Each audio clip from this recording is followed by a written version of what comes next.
நீங்கள் வந்து பெப்சியை வந்து இப்படி முறைக்கவே தேவையில்லை. எந்த காலத்தில் ஒழுங்காக நம்ம சம்பளம் கொடுத்துருக்கோம்? நானும் 5 படம் எடுத்தவன், எனக்கு தெரியும் எப்படி சம்பளம் கொடுக்காம நடத்துறதுன்னு. கேட்டுக்கிட்டால் உடனே ஒத்துக்கக்கூடியவர்கள் தான் பெப்சியை சேர்ந்தவர்கள். நீ இவங்களுக்கு போட்டியாக ஒன்று ஆரம்பித்தோம்னா அது நல்லா இல்லை. யோசனை பண்ண 2 வாட்டி போகலாமா வேணாமா. நம்ம வாழ்க்கை பூராவே எதிர்த்தே வாழ்ந்தவர்கள். அதனால் இதனால என்ன இருக்குது? இப்போ என்ன 10 படத்தில் போட மாட்டேன்னு சொன்னால் ரொம்ப சந்தோஷம். நாங்கள் இல்லைன்னா படம் முடியாது. இந்த வில்லன் நடிகர்கள்லாம் இவங்களாம் கேரக்டர் ஆர்டிஸ்ட்லாம் இல்லைன்னா படமே முடியாது. வெறும் ஹீரோ வந்து ஹீரோயினை காதலிப்பார், லவ் பண்ணுவார், கல்யாணம் பண்ணிடுவார். 1/2 மணி நேரத்தில் முடிஞ்சிடும். உங்களுக்கு 1/2 மணி நேரத்தில் படம் முடிஞ்சிடும்டா. அப்புறம் முழுசாக பார்க்கறதுக்கு நாங்கள் வரணும். உன் படத்தை உன் ஹீரோவை பார்க்கறதுக்கு நாங்கள் உதவி செய்வோம் 2.5 மணி நேரத்துக்கு அதிகமாக. அதில் உனக்கு வரும்படியில் வாழ்பவர்கள் தான் தயாரிப்பாளர்கள். சகோதரர் விஜயகாந்த் இப்பொழுது இல்லை. இருந்தாலும் அந்த ஆஃபீஸில் நாங்கள்லாம் ஒன்றா உட்காந்து பேசும்போது செல்வமணி இப்படி ஒரு வளர்ச்சியோடு வந்து நிற்பார்னு நான் எதிர்பார்க்கல. தகராறுக்கே வரமாட்டார். அப்படிப்பட்ட செல்வமணிக்கு எங்கேந்திரா வந்து இந்த வேகம்னா, ஒரே அடியாக நான் அங்கே கையெழுத்து போடக்கூடாது, நான் அங்கே வேலை செய்யக்கூடாதுன்னு இவங்கள சொன்னா எப்படிறாது? யானை மேலே ஏறணும்னு ஆசை, ஆனால் எட்டணும் இல்லை. புரியுதா? ரொம்ப ஓவராக பேசக்கூடாதுன்னு சொல்லிட்டாங்க, கம்முன்னு இருக்க. பெப்சி என்பது மதம் கொண்ட யானை இல்லை, நல்ல யானை தான். சலாம் போடும், காசு கொடுத்தா சலாம் போடும் அப்படி நினச்சிட்டு நீ நெருங்கின ஒரே நசுக்கு தான் முடிச்சு போயிடுவோம் கதை. உங்களுக்கு மரியாதை கொடுத்து ஏந்திரிக்கிறோம் இல்லை, அது இருக்குதா பாருங்கள். இருந்ததுன்னா சந்தோஷப்பட்டுக்குங்க. ஏன்னா அந்த அளவுக்கு தான் நாங்கள் மரியாதை தர முடியும். சம்பளம் கேட்குறாங்க ஜாஸ்தியாக, உங்களால் கொடுக்க முடியும். எவ்வளோ கொடுக்க முடியும் அதை சொல்லு முதல்ல. பெப்சி என்பது ஒரு போராட்ட குணம் கொண்டவர்கள் அல்ல. ஆனால் போராட வேண்டும் என்றால் அதையும் விட்டு கொடுப்பதற்கு அல்ல. இங்கே பட்னியாக இருக்க கற்றுக்கிட்டவன் தான் பெப்சியில் இருப்பான். நீங்கள் தெரிஞ்சு வச்சுக்கோங்க. உங்கள் படங்களெல்லாம் வெற்றி அடையுது, ரிலீஸ் ஆகுது அப்படின்னா அதுக்கு காரணம் இந்த பெப்சி தோழர்கள் தான் என்பதை மனதில் வைத்து புதுசாக ஆரம்பித்தா வந்து சேர்றதுக்கு ஆள் இருக்கா, செய்யறதுக்கு ஆள் இருக்கா? கூடியிருக்கும் என் குடும்பத்தை சேர்ந்தவர்களே, ஆல் இண்டியா ஃபெடரேஷன்லேருந்து வந்திருக்கும் அத்தனை நல்லுள்ளங்களுக்கும் என்னுடைய வணக்கங்களை கூறி, இதை செயல் வடிவில் செய்து கொண்டிருக்கும் நம்முடைய அற்புதமான தலைவர் அன்பு சகோதரர் செல்வமணி அவர்களுக்கும், மேலும் இங்கே வந்திருக்கும் பத்திரிகையாளர்களுக்கும், என்னை வாழ வைத்துக் கொண்டிருக்கும் இந்த யூடியூபை சேர்ந்த சகோதரர்களுக்கும் என்னுடைய வணக்கங்களை கூறி,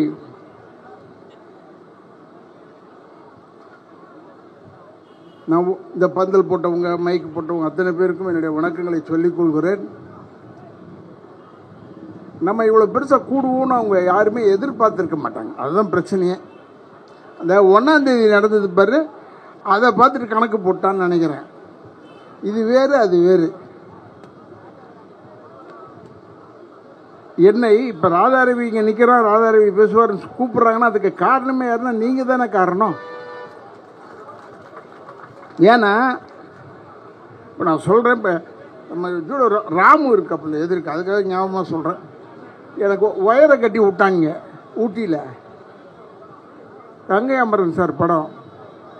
நான் ஒயரில் ஏறினது இல்லை, இறங்கினது இல்லை. ஒயரை கட்டி விட்டாங்க.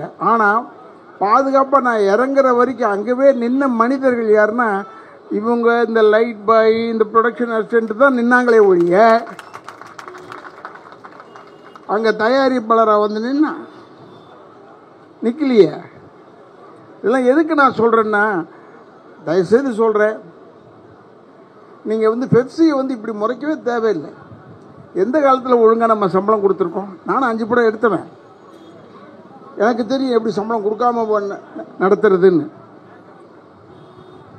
கேட்டுக்கிட்டால் உடனே ஒத்துக்கக்கூடியவர்கள் தான் பெப்சியை சேர்ந்தவர்கள். நான் உங்களுக்கு ஏன் சொல்கிறேன்னா, கூட சொன்னாங்க எங்களுக்கு இவ்வளோ பேலன்ஸ் இருக்குது, இவ்வளோ பணம் வர வேண்டியது இருக்குன்னு. அதெல்லாம் வராதியா? அது உங்களுக்கு தெரியும், உங்களுக்கும் தெரியும் வராதுன்னு. நான் என்ன சொல்கிறேன்னா, வராமல் இருந்தால் கூட அந்த படம் தடை இல்லாமல் தியேட்டருக்கு வருவதற்கு உதவி செய்பவர்கள் யாருன்னா இந்த பெப்சி ஆளுங்க தான், தொழிலாளிகள் தான். நீ இவங்களுக்கு போட்டியாக ஒன்று ஆரம்பித்தோம்னா அது நல்லா இல்லை. நான் தயாரிப்பாளர் சங்கத்துக்கே சொல்கிறேன், நானும் யோசனை பண்ணேன் 2 வாட்டி போகலாமா வேணாமான்னு. நம்ம வாழ்க்கை பூராவே எதிர்த்தே வாழ்ந்தவர்கள். அதனால் இதனால என்ன இருக்குது? இப்போ என்ன 10 படத்தில் போட மாட்டேன்னு சொன்னால் ரொம்ப சந்தோஷம். ஏன்னா நாங்கள் இல்லைன்னா படம் முடியாது. இந்த வில்லன் நடிகர்கள்லாம் இவங்களாம் கேரக்டர் ஆர்டிஸ்ட்லாம் இல்லைன்னா படமே முடியாது. வெறும் ஹீரோ வந்து ஹீரோயினை காதலிப்பார், லவ் பண்ணுவார், கல்யாணம் பண்ணிடுவார். 1/2 மணி நேரத்தில் முடிஞ்சிடும். உங்களுக்கு 1/2 மணி நேரத்தில் படம் முடிஞ்சிடும்டா. அப்புறம் முழுசாக பார்க்கறதுக்கு நாங்கள் வரணும். நாங்கள் வந்து இந்த பொண்ணு நான் தான் கட்டிக்கிற போகிற பொண்ணு அப்படின்னு ஒரு சண்டையை போட்டு இன்னும் 2 மணி நேரம் படத்தை இழுப்போம். உன் படத்தை உன் ஹீரோவை பார்க்கறதுக்கு நாங்கள் உதவி செய்வோம் 2.5 மணி நேரத்துக்கு அதிகமாக. அதில் உனக்கு வரும்படியில் வாழ்பவர்கள் தான் தயாரிப்பாளர்கள் இல்லையா? என்னை வந்து வேணான்னு சொல்ல மாட்டாங்க, எனக்கு தெரியும். ஆனால் ஒன்று சொல்லிக் கொள்கிறேன். நான் இப்போ நிறைய படம் செஞ்சிட்டு இருக்கும்போது சரி, இப்போ சுமாராக படங்கள் செஞ்சிட்டு இருக்கும்போது சரி, எனக்கு எதுவுமே கவலை இல்லை. சொன்னதை செய்வேன். இப்போ டைரக்டர் செல்வமணி சார் இருக்காருன்னா அவர் சொன்னதை செய்வேன். ஆனால் எனக்கு ஏன் செல்வமணியை பார்த்து எனக்கு ஆச்சரியப்படுறேன்னா, நான் பார்க்க சகோதரர் விஜயகாந்த் இப்பொழுது இல்லை. இருந்தாலும் அந்த ஆஃபீஸில் நாங்கள்லாம் ஒன்றா உட்காந்து பேசும்போது செல்வமணி இப்படி ஒரு வளர்ச்சியோடு வந்து நிற்பார்னு நான் எதிர்பார்க்கல. உண்மையிலே நல்ல வளர்ச்சி. நமக்காக உழைக்கக்கூடியவர். நானே நிறைய தகராறுகளுக்கு அனுப்புவேன். டப்பிங் ஆர்டிஸ்ட் எல்லாம் என் செக்ரட்டரியாக இருக்கார் பாலாலாம் அனுப்பிச்சோம்னா இவர் சமாதானப்படுத்தி அனுப்பிச்சிடுவார். தகராறுக்கே வரமாட்டார். அப்படிப்பட்ட செல்வமணிக்கு எங்கேந்திரா வந்து இந்த வேகம்னா, ஒரே அடியாக நான் அங்கே கையெழுத்து போடக்கூடாது, நான் அங்கே வேலை செய்யக்கூடாதுன்னு இவங்கள சொன்னா எப்படிறாது? ஏன்னா உனக்கு ஒன்று தெரியும், பெப்சியை பற்றி தெரிஞ்சுக்குங்க. யானை மேலே ஏறணும்னு ஆசை, ஆனால் எட்டணும் இல்லை. புரியுதா? அவ்வளோதான் என்னால் சொல்கிறேன். ஏன்னா ரொம்ப ஓவராக பேசக்கூடாதுன்னு சொல்லிட்டாங்க, கம்முன்னு இருக்கேன். எதுக்காக சொல்கிறேன்னா, பெப்சி என்பது மதங்குண்ட யானை இல்லை, நல்ல யானை தான். சலாம் போடும், காசு கொடுத்தா சலாம் போடும் அப்படி நினச்சிட்டு நீ நெருங்கின ஒரே நசுக்கு தான் முடிச்சு போயிடுவோம் கதை. அதனால் தயவுசெய்து தயாரிப்பாளர்கள், நீங்கள் தயாரிப்பாளர்களாக இருங்க. உங்களுக்கு வேறு, எங்களுக்கு செக்ஷன் வேறு. உங்களுக்கு மரியாதை கொடுத்து ஏந்திரிக்கிறோம் இல்லை, அது இருக்குதா பாருங்கள். இருந்ததுன்னா சந்தோஷப்பட்டுக்குங்க. ஏன்னா அந்த அளவுக்கு தான் நாங்கள் மரியாதை தர முடியும். ஒரேடியாக எல்லாத்தையும் கொடுத்துட்டு நம்மளால் நிற்க முடியாது. இது வந்து உரிமை போராட்டம். இது சம்பளம் கேட்குறாங்க ஜாஸ்தியாக, உங்களால் கொடுக்க முடியும். எவ்வளோ கொடுக்க முடியும் அதை சொல்லு முதல்ல. அதை சொன்னால் கேட்டுட்டு போகிறதுக்கு நிறைய பேர் இருக்காங்க. தயவுசெய்து பெப்சி என்பது ஒரு போராட்ட குணம் கொண்டவர்கள் அல்ல. ஆனால் போராட வேண்டும் என்றால் அதையும் விட்டு கொடுப்பதற்கு அல்ல இங்கே என்று சொல்லி, இப்போ இல்லை, இது 1 மாதம் 2 மாதம் எத்தனை மாதம் ஆனாலும் பட்னியாக இருக்க கற்றுக்கிட்டவன் தான் பெப்சியில் இருப்பான். அதை ஞாபகம் வச்சுக்க. அங்கே பட்னியாக இருக்கிறவங்க கிடையாது. ஆனால் இங்கே அப்படி இல்லை, பட்னியாக இருக்கிறவங்க கற்றுக்குவான்.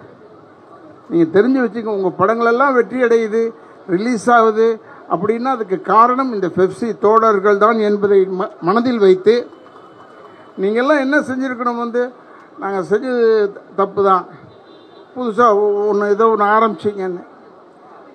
புதுசாக ஆரம்பித்தா வந்து சேர்றதுக்கு ஆள் இருக்கா, செய்யறதுக்கு ஆள் இருக்கா?